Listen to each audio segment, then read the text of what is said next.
Teach me about the Great Lakes. Teach me about the Great Lakes. Cha! Welcome back to Teach Me About the Great Lakes, a twice-monthly podcast known for a metronome-like consistency, in which I, a Great Lakes novice, ask people who are smarter and harder working than I am to teach me all about the Great Lakes. My name is Stuart Carlton, and I know a lot about the clumps at the bottom of the protein shake. But I don't know a lot about the Great Lakes, and that is the point of this here show. I'm joined today by the one, the only, the special Megan, the lake lover gun. Aquatic, titles are, who knows what her title is? Nobody knows. We know what it ain't. Anyway, yes. Megan, let's get it started. We like to start the top of our show with an Ask Megan question. And so Today's Ask Megan question comes from the great Amy listener. And the question is this: what's your favorite benthic invertebrate? So if I had to choose just one, you do. That's because I love them all. Favorite implies one. I would probably say the caddisfly larvae. Caddisflies are really good water quality indicators, but they also, the different species will surround their bodies in whatever is around them. So maybe it's like little pieces of sand, or maybe it's leafy debris, and they will then fuse themselves to a hard substrate, and then they peek their heads out and then eat whatever is floating by. But yeah. Really? They're really cute. Where are they? Like everywhere. Do they have them in the Great Lakes? They have caddisflies there? They have them in the Great Lakes. I was just out with a school group last week in Kokomo, and we were finding all kinds of caddisfly larvae because Wildcat Creek is also a good water body. Interesting. So you're in Kokomo. Yes. Yes. We were in Kokomo and taking high school students outside to just learn about how they're connected to their local watershed. There you go. And so they indicate water quality, meaning the presence of them means decent water quality, yes. Or when you see them, you're hosed? No, when we see these, they indicate good water quality. When we see some others, like aquatic worms, but they're everywhere, they indicate a little bit more polluted bodies of water. Okay. But the best bodies of water have a good mix of both. Yeah, I love a nice body of water. Me too. Yeah. All right, well, if you want to open up our show with an Ask Megan question, send us an email. Teach me about the Great Lakes. And I will answer it not as nasally as I am right now. Well, maybe. It's germs. Our guest today, we're locking up a couple all-stars here. Two new Illinois Indiana Sea Grant, relatively new at this point, employees. Dr. Sarah Peterson is our Coastal Engineering and Community Resilience Specialist, and she's located up at Chesterton, Indiana, right near the South Shore of Lake Michigan. And Dr. Hillary Glandon is our Coastal Ecosystem and Community Resilience Specialist, too. And she is, Hillary, where are you, in Chicago? I'm in Zion, Illinois. Where is Zion? Zion is in Illinois Beach State Park. Really? Or okay. Illinois Beach State Park is in Zion. I'll rephrase. Yeah, that's probably true. It's not like Vatican City situation. Okay. Anyway, Dr. Hillary Glandon is our Coastal Ecosystem and Community Resilience Specialist. So we have two people here who focus a lot on community resilience, one from the engineering side and one from the coastal ecosystem side. And that is exciting. Doctors Peterson and Glandon, how are you doing today? Hey, Stuart and Megan. Thanks for having us. I'm doing good. Excellent. So are you a benthic invert person, Sarah? Not necessarily. I'm more on the coastal structure side of things. Hillary might be, though. I probably know more about benthic inverts maybe than Sarah, but I'm more of a fish person. Excellent. Aren't we all fish people? Fish are the best. Yes. Are they? Yeah. Okay. Yes, then we're all fish people except for Sarah. Which is fine. No, that's good. Great. So we're talking about community resilience and coastal resilience. That's a weird thing to be talking about in the Great Lakes, I feel like, because when I think about coastal communities, I think about sea level rise, which I used to do a lot of work on back when I lived in Texas and in Florida and grew up in Louisiana. So, Sarah, is sea level rise, does the Great Lakes, I'm playing dumb. In the Great Lakes, it's more about lake level variability, right? What do we know about the variable lake levels in Lake Michigan or the Great Lakes generally? Yeah, so that's a great question. The Great Lakes have much more variable water level fluctuations compared to ocean environments. So for example, let's say annually you might see on a millimeter or centimeter scale in the ocean of rising over a year versus in the Great Lakes, we typically see meter scale changes. And we see everything from short-term and seasonal fluctuations to interannual and decadal fluctuations. And actually, between 2012 and 2020, we saw just over 6 feet of water level rise in Lake Michigan. So much more substantial in terms of water level fluctuations, which is slightly different too. In the oceans, they have tides, so they'll have that on the daily scale. In the Great Lakes, we don't typically see tides. They're at a centimeter scale, so pretty small, but we do see more fluctuations over the midterm range there. Okay, so it's more, but in that time, that 2012 to 2020, we saw 6 feet of change, but it went from just deadly low, like historically low to historically high in that period, right? Yes, yep, record lows to near record highs. What is it that and we've talked about this before, but it's just leaks straight out of my brain. What is it that leads to that such change and such variation? Yeah, there are a lot of factors that can contribute it. A large one is precipitation and evaporation, so the ins and outs of the system itself. So if you have a really high year of precipitation, you get a lot of water coming into the system. Let's say you're not getting a lot of evaporation out of it, that can influence the amount of water in there. Also, ice cover plays a role as well. So there's a lot of factors that are contributing to these variabilities. If you have more ice cover, do you have higher levels of change, or how does that relationship work?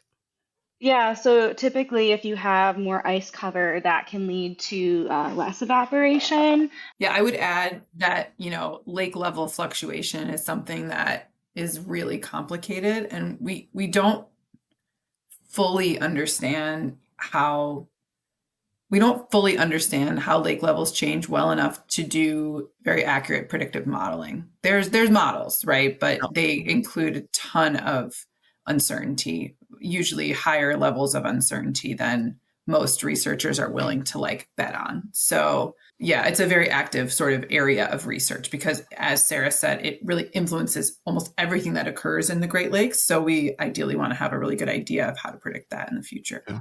What's the problem with the models? Is it we need just bigger computers essentially, or is it is we aren't sure what all the right variables to put in the models are? I mean, I would say more the latter than the former. I think the computers are big enough. Excellent. Okay. And so these lake level variability is one thing that contributes to community resilience, right? Or community resilience issues. And so that's one big issue facing the communities. What are some other issues? That's the one I think of right away, lake level change. What are other issues that might affect community resilience in the Great Lakes? Hillary, do you have something? Resilience maybe specifically in southern Lake Michigan, which is where Sarah and I are located. It's a little bit of a different system in some ways than the other parts of the Great Lakes because we have a very highly populated, heavily industrialized area, right? And so when you mentioned lake level fluctuations, when you have low lake levels, it seems like your coastal resources are almost like, or the land that's available for coastal uses is almost unlimited, right? And so when you have planning that occurs in a period of low lake levels, some of that infrastructure doesn't really hold up as lake levels come up.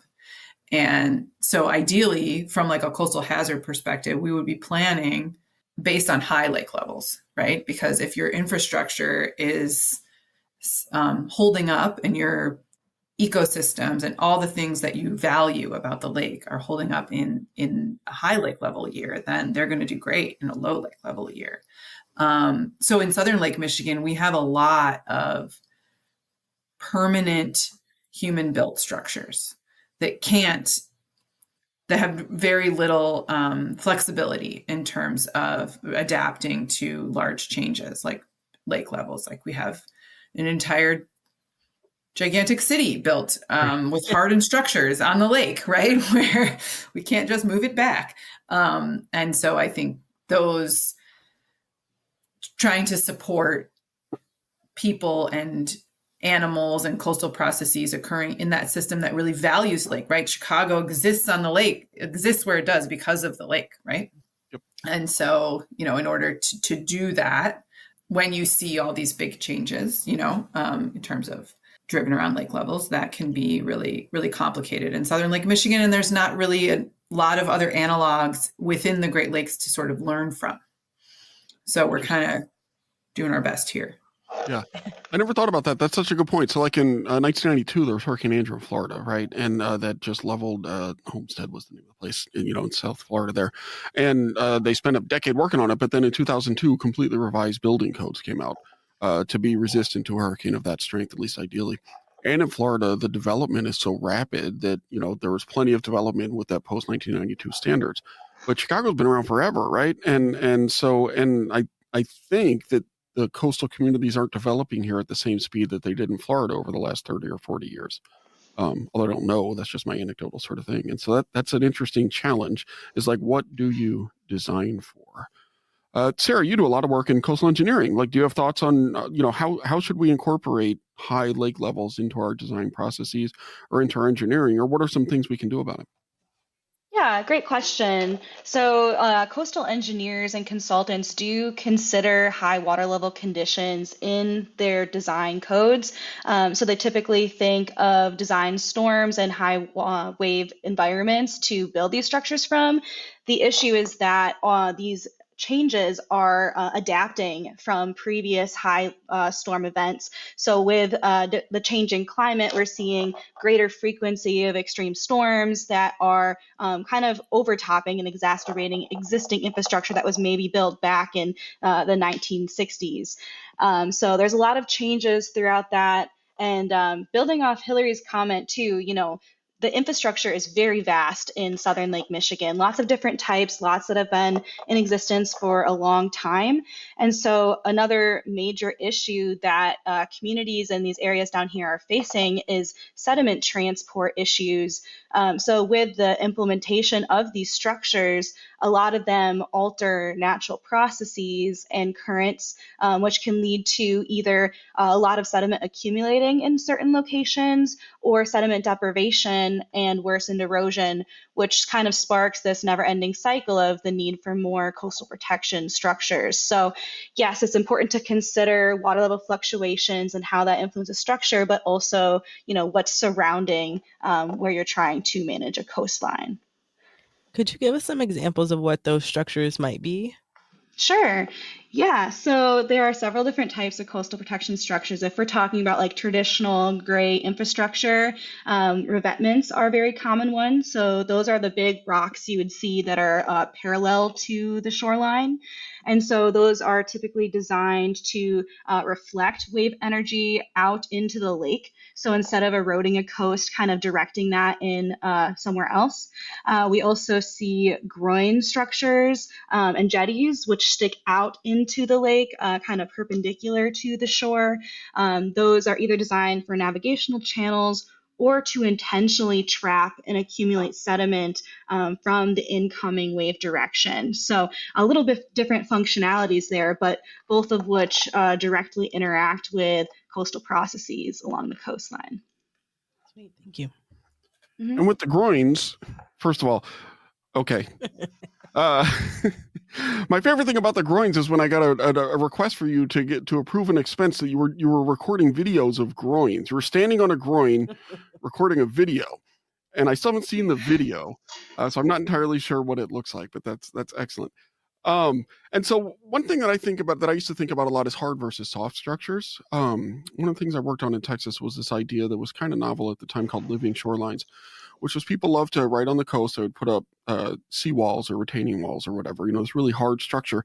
And my understanding is, and boy, is this outside of my expertise, is that, that when the waves would bounce up against it, they would bounce back and scour, and it would, they might get undermined. And it was very different from this idea of like a living shoreline in which you would have maybe a beach or some grass, a more gentle slope. And the idea is they would offer additional protection. It would offer better protection. Well, first of all, in the long run, it'd be cheaper because you wouldn't have to replace it as it got undermined. It would offer sort of better buffers against storms, which is a big concern of the Gulf. And on top of that, there'd be a certain aesthetic to it that some people like, some didn't. And so is that same sort of hard versus, now I'm losing my voice. Anyway, is that same sort of hard versus soft structure something that we consider up in the Great Lakes too? Definitely. I would say as we get newer into our age, nature-based solutions are becoming more prevalent in the Great Lakes and incorporating habitat features. Where we are in southern Lake Michigan, there's a very long fetch, which is basically the distance that wind waves travel across the lake.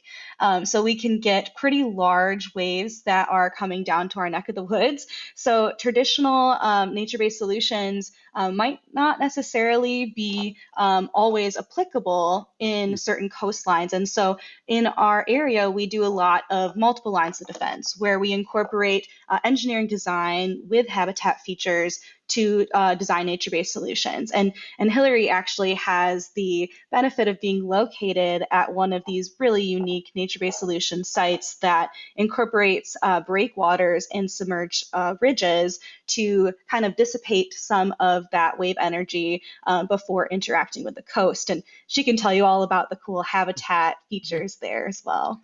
That is actually a good question, because a lot of times this builds habitat, right? Like if you put in an oyster reef, that's fish habitat.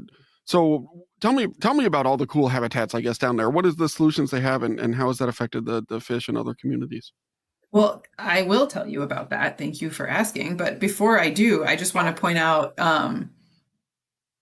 Sarah's comment about, how much infrastructure we have down in our part of the lake. Well, where I work at Illinois Beach State Park is one of the few areas of natural shoreline that is, still in existence in the southern part of Lake Michigan. And so because of that, there's a lot of public interest in preserving it. And I think one thing to keep in mind when we talk about preserving natural habitat, a lot of these coastal places are special. They exist because of the movement of sediment that Sarah described and this high energy environment. And so when you protect it, quote unquote, by putting up break walls or other things, you're inherently going to change the system because it's not active anymore. It's not dynamic. But we don't feel like we have really a lot of other options because, for example, at Illinois Beach State Park, we have a lot of infrastructure surrounding the park that has limited sediment transport, which is part of what fed the park and made it special to begin with. And so I think it's such a complicated situation, right? Because we love this place. It's beautiful. People want to come to the beach and hang out and stay at the hotel or go camping.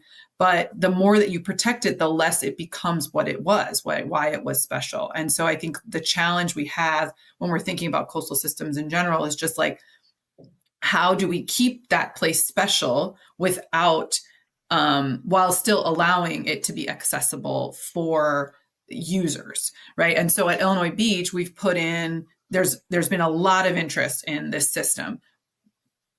First, for a few reasons. One is because it's a really pretty, state park that's been around for a while, but also because we have a lot of information about how the park was in the past. And so that allows us to understand how these different features that we're putting in might be impacting the park, like the land on the park and also the aquatic system in the park and how it's being used by people. And so that is so valuable when we think about quantifying the effect of these types of structures, is you have to have some information of what it was like before, because it's not enough to just say, okay, there's fish swimming at the park. Well, maybe there were fish there before, like who cares, And so if we want to think about one of the things that Sarah and I are trying to do in our program with Illinois Indiana Sea Grant is to try and quantify how the changes that are happening at these different protected sites, and that way, in a way that can potentially be used by other communities in the future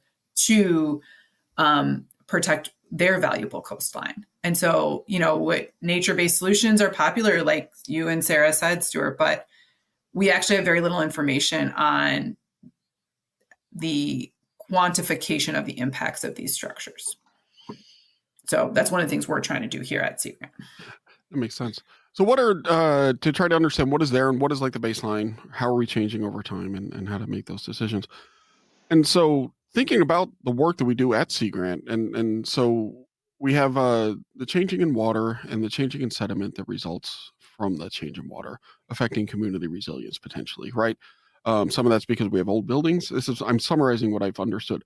Some of it's because we have older buildings that were built at a time of less extreme lake level change. Some of that is because we have newer buildings, but that were not built to maybe the standard that they could have been. And so they're more vulnerable than they might be otherwise. And we also have, at least in some areas, growing populations, right, and increasing use of the resources. And then add on to that all of the other lake stuff that we talk about. In terms of water quality and quantity, in terms of invasives or aquatic nuisance species. I'm trying to be careful with my language to keep Elle happy with me, and because that's the right thing to do. But anyway, aquatic nuisance or invasive species, and all of these other things, and it leads to communities that are under certain types of threat, right? In terms of the resilience, and so the cool research that y'all are doing is part of working on that, trying to help communities or trying to research, understand how to build communities and community resilience. What are other things that we're doing at Sea Grant to help with the community resilience?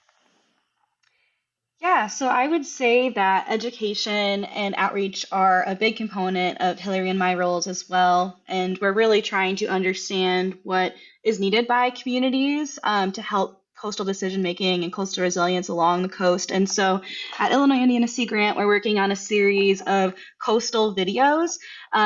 So we actually have 3 videos that will be published by the end of September. Look at that. Yeah, so exciting.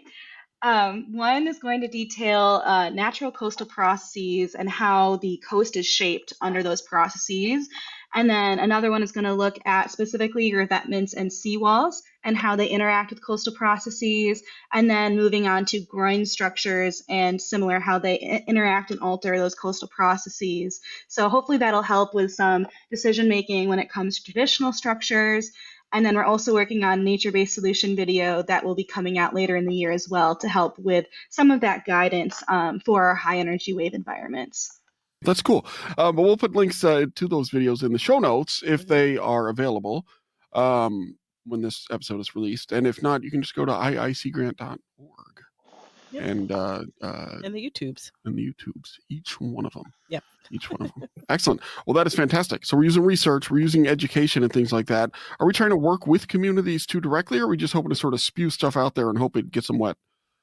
Definitely. So I would say one kind of building off a challenge in the Great Lakes is that there are many different communities. The land use and ownership across the Illinois and Indiana coastline is very diverse. And so we are trying to foster relationships and build connections between all the different coastline users.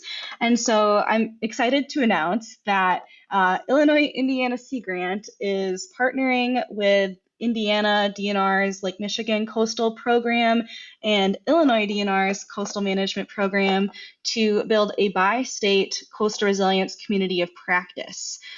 So this community of practice will bring together community decision makers and leaders and connect them with experts where they can learn about, for example, innovative nature-based solutions, coastal decision making, etc., to help kind of guide their needs when it comes to combating coastal hazards. So hopefully by the end of the year, we'll be sending out some kind of initial interest survey, and next year hoping to get that community of practice started. And regular people can be involved in those, I guess, community members in that area. That's still to be determined. I think it's more geared towards the public representatives of the community, but definitely communities will have a voice and an opportunity to learn from it. And with those, with the community practice, we also will be developing and tailoring specific outreach events like workshops that are geared towards community needs. So that might be more hands-on with specific community members. So, excellent. And sorry, I just have to say you're very lucky that I'm still setting up my new computer, which I've now been setting up for 9 months. Otherwise, I would make you re-announce this after having played our famous Teach Me About the Great Lakes drumroll sound, but I can't find it for the life of me. So I actually paid no attention to anything you just said. When you said I'm excited to announce, I immediately started panicking about the drumroll, but I'm sure whatever it is great. And no, community practices are really good, and you've done a nice job coming up with a great list of partners to get that thing going, which I think will be good because we need to be having these conversations, right? Definitely. Hillary, are you in this community practice, or how are you integrating with communities? Because you do more research than a lot of people in this type of appointment, right? And so is it mainly you work with communities after having done the research, or what's your approach on these issues? Well, that's a good question. I mean, I think, my background is in research, is in science. And so this, my role at Sea Grant is exciting for me because it's going to give me some time and resources to devote to really engaging with the public, which is so important. But it can be tricky for people that are just solely research based to find the time and energy to actually do that. And so what I'm hoping to do is, yes, obviously work with Sarah and the community of practice, but also because I'm based at the second most visited state park in Illinois. Exciting. Fun fact, Illinois Beach State Park. That is fun. Only to be eclipsed by Starved Rock, which isn't even fair because Starved Rock is amazing. We get a lot of visitors and there's a lot of local interest. And so even my role at Sea Grant is allowing me to partner with the people that are already coming here. Like, for example, this fall, Waukegan Public Schools, their AP Environmental Studies class has been coming to Illinois Beach State Park almost every year for an entire day field trip. I've never seen them before. And so now we are going to be able to sort of enhance the programming that they're doing by bringing in aquatic sciences because they never had anybody that could do that before. And so I think the resources at Sea Grant are allowing us to really amplify what's already happening. Like I don't even have to go anywhere new. Like they're coming to where I work, right? They've apparently been doing this the whole time I've been here. We just didn't know. And so, I don't think I'm going to be delivering any sort of really technical research results to this group, but it does, I think, help us reach an important part of the population to teach them about the Great Lakes. That is fascinating. Yeah, and I think showing them like their career opportunities that they can go into, because you all are scientists, and just that people are like just in this work and not just visiting the park. There's things that they can do after they graduate high school to. Yeah, and just showing them that people do work, right? Because that's something I was, as some listeners may remember, and this is not me being modest, I want to be very clear, the world's worst 7th and 8th grade science teacher for a couple of years. And but one thing we used to focus on, I used to put up a whole bunch of slides with just pictures of people I knew worked in or worked in the sciences, and like one was like a lab coat nerd beaker type thing, and the rest are just people out there doing stuff. And like, which one of these are scientists? And the kids aren't dumb, so they figured out the thing. But I think seeing models out there of what science is and doing science is so critical. Just seeing that, scientists are largely people too. Yeah. And it's good. Well, this is fascinating. Regular-ish people. Most of them make at least one or two bad choices, but but we survive. Until we don't. Anyway, it's fascinating to hear about coastal resilience and all the work that we're doing. I think that's super important stuff, especially like we said, there's a thought that, the population is going to be increasing in the Great Lakes states over the next century as people move from certain coastal areas inland for climate and weather related reasons. So it's really critical work. And I'm so thrilled that y'all are both on board, and we couldn't be happier to have you here. But that's actually not why we invited you here on Teach Me About the Great Lakes this week. The reason that we invited you on Teach Me About the Great Lakes is to ask two questions. And the first one is this, and we will start with Sarah because she is first on my screen. Sarah, if you could choose to have a great donut for breakfast or a great sandwich for lunch, which one would you choose? Definitely a sandwich. I'm more of a savory person, and I like the ability to add different toppings to the sandwich. Oh, yeah, that is nice. That should be a donut thing. You could add toppings like you. Sprinkles or icing. Yeah. Fantastic. Well, I'm going to come visit you and Ralph in Chesterton. Nope, not in Chesterton because that's not a city. In Chesterton, I am. And so I'm going to do that. And we are going to go to lunch, and we're going to get a really great sandwich. Where are we going to go? Oh gosh, well, I'm new to the area. I moved here in January, so I can't say I've tried a lot of sandwich shops, but I tell you what, if you come down, I will make you a sandwich because I love cooking. Done and done. Yeah. And that's more realistic than all the other places that we say. I might actually go. Yeah, usually I'm just lying. It's just a straight up bald faced lie, but everybody knows it, right? Yeah. When I get to like Sheboygan, the Malibu of the Midwest, maybe. But Chesterton, we really are coming, and we really are going to do lunch. And now I just found out that we're going to Sarah's place. So great truth. Hillary, are you a sandwich or a donut person? I'm really also a sandwich person. It might be better for the podcast for me to be a donut person, but I believe in honesty. Yeah. So, okay. Yeah. So when I go to Zion, located in the heart of Illinois Beach State Park, where am I going to get a good sandwich? Oh, no question. We are going to go to Droopy's. Droopy's has an unfortunate name and you would probably never frequent it if you saw it from the outside, but they play Ice Road Truckers on repeat in the stores, in the restaurant, so we can learn about driving a truck on ice while eating a delicious sandwich or a taco. This is amazing. Yeah. Is this Droopy's Droopys? Apostrophe S, I think. Yeah. It looks like, I'm looking at it now. It's like a real strip mall kind of thing, like a hot dog. It really is. I mean, Zion is look at this. really like a strip mall, pretty much. So yeah. Zion itself is okay. But if you come, we'll get Droopy's to go, and we can hang out on the beach. How about that? It sounds fantastic. We don't have to sit in the strip. How about watch Ice Road Truckers, and then we'll hang out. Oh yeah, then we can go hang out at the beach. Ice Road Truckers, check it out. I'm supposed to come up. I need to make a tour. I haven't made a tour. Can we see where everybody lives? Right, or works. Getting creepy. Can we see their house? Can we follow their car for a little bit just to get a note of their fantastic. Anyway, the second question, Megan, is what is a special place in the Great Lakes that you'd like to share with our audience, and what makes it special? And I will start with Hillary. Okay, well, I feel like the obvious answer is Illinois Beach State Park, but I mean, we've talked about that a lot. So I'm gonna pick another place, which is Isle Royale, which is in Lake Superior. It hurts me like a little bit to like promote Lake Superior because I feel like it. Lake Superior can get over it. Like, yeah. Like they think they're so special and, they're so great. They like don't have zebra mussels. Great. But Isle Royale is amazing. It's a beautiful, amazing place that has moose and wolves, and you have to take a boat there, and a lot of like flies also. So, and I went there as a kid, and I can't wait to take my own kids there when they're a little bit older. Yep. Have you done the I think you can like do community science. You can like be part of a project where you like collect moose heads or something like that. Well, I haven't, but one of our technicians at the lab did go and do that this summer. She like took a bunch of time off and went by herself. Like she's, I think, married. She was like, no, I'm doing this alone. I'm going to go like work for free and collect data on Isle Royale. And she said it was beautiful. Just their heads? I feel like I'll just look it up later. Yeah, you should. Yeah. But if you look at the official Teach Me About the Great Lakes podcast artwork, you'll see a moose head on there. That is an Isle Royale moose head.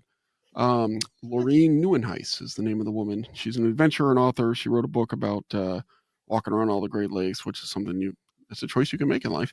And but she also had been to Isle Royale, where she did that. She did the moose thing. And she had to like put it on her backpack or something. I think it was just the skull. I don't think you severed the head. I don't remember. Okay. It might be you'd have to take out the moose. What? Okay. Wow. Is the plural of moose just moose, or is it meese? Mooses? Or meeses? Dr. Sarah Peterson. What's your special coastal place? Engineering and Community Resilience Specialist. Oh, that's right. We have to have Sarah. Too bad. That'd have been a great ending. Alas. Sarah, do you have a special place too? Yeah. So I would say I'm from Wisconsin, so I'm a little biased. So you've been to the Malibu of the Midwest. Have you? I saw this. I was driving up to Milwaukee and we saw a billboard for Sheboygan, and they called it the Malibu of the, I think it was Sheboygan. Is Sheboygan the Malibu of the Midwest? I've never heard it called that, but I'm sure it is.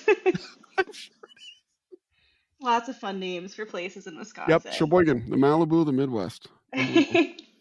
But yeah, so my favorite place is probably the Apostle Islands at like the northernmost tip of Wisconsin. They're absolutely beautiful, also in Lake Superior, Lake Michigan. But very clear waters. Madeline Island is a really cool island if you're interested in camping. You have to take a ferry to get to it, but definitely would recommend going there. Sounds incredible. Both places sound incredible. They sure do. And when we go there, we know what we'll just grab some Droopies and take it on the boat. Mm-hmm. Boat full of Droopies. There we go. Dr. Sarah Peterson, Coastal Engineering and Community Resilience Specialist with Illinois Indiana Sea Grant. Dr. Hillary Glandon, Coastal Ecosystem and Community Resilience Specialist, also with Illinois University. Thank you both for all the great work you do and for coming on and teaching us all about the Great Lakes. Thank you.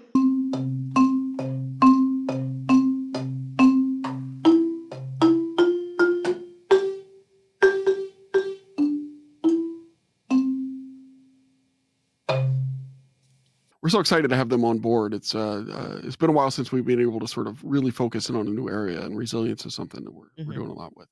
And so normally we'd only like to be too internally focused on this show to what we're doing at IISG, Illinois Data Sea Grant. When you got two cool people working on a really important issue, you got to have an episode. And they're new. People don't know what they're doing yet because they just started. And now everybody knows. All of our person. listeners.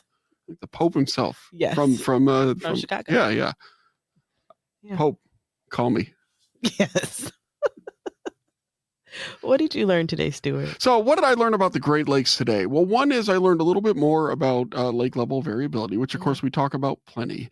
But thinking about how its relations to ice cover and how it also all that lake action can scour the sands in a way and move it around and stuff like that. That was a big deal in Florida because you have to constantly renourish the beaches. We didn't get into that today, but I assume there's some concerns about that too in Lake Michigan. But so learning about that was interesting. How about you, Megan?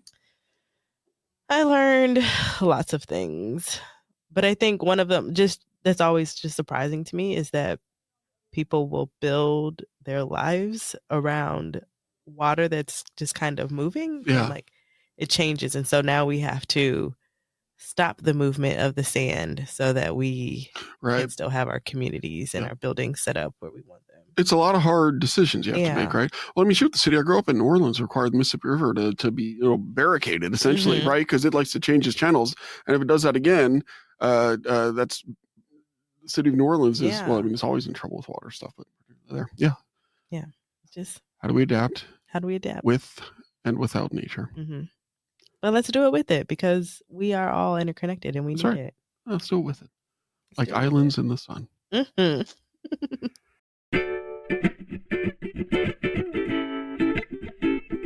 Teach Me About the Great Lakes is brought to you by the fine people at Illinois Indiana Sea Grant. We encourage you to check out the cool stuff we do at iicgrant.org and at ILINC Grant on Facebook, Blue Sky, and other social medias. Yeah. Should we put our LinkedIn? I think we have a LinkedIn now. We're trying to ramp up the LinkedIn. Yeah, that would be really awesome. All right. Our senior producer is Carolyn Foley, and Teach Me About the Great Lakes is produced by Megan, the Lake Lover Gunn, and Reenie Miles. Ethan Chitty is our associate producer and fixer. Our coordinating producer is Motia Gumbiande. Ava Hale is helping too, but we don't have a title for her yet. But thank you, Ava. The awesome Ava. The awesome Ava. Awesome Ava Hale. That's what they used to call her back in college. And our super fun podcast artwork is by Joel Davenport. The show that you're listening to, assuming any of it is left off the cutting room floor, it's edited by Sandra Swoboda. If you have a question or comment about the show or want to ask Megan or ask Carolyn anything, please email it to teachmeaboutthegreatLakes@gmail.com and leave a message, or you can leave a message, I guess, on our hotline at 765-496-IISG. Or if you want to send us a postcard, that would be awesome too, because we love postcards. Sure, it's easy. 195 Marsteller Street, West Lafayette, Indiana, 4790. 6 or 7. You can use both. Anyway, thank you for listening. And keep grading those lakes.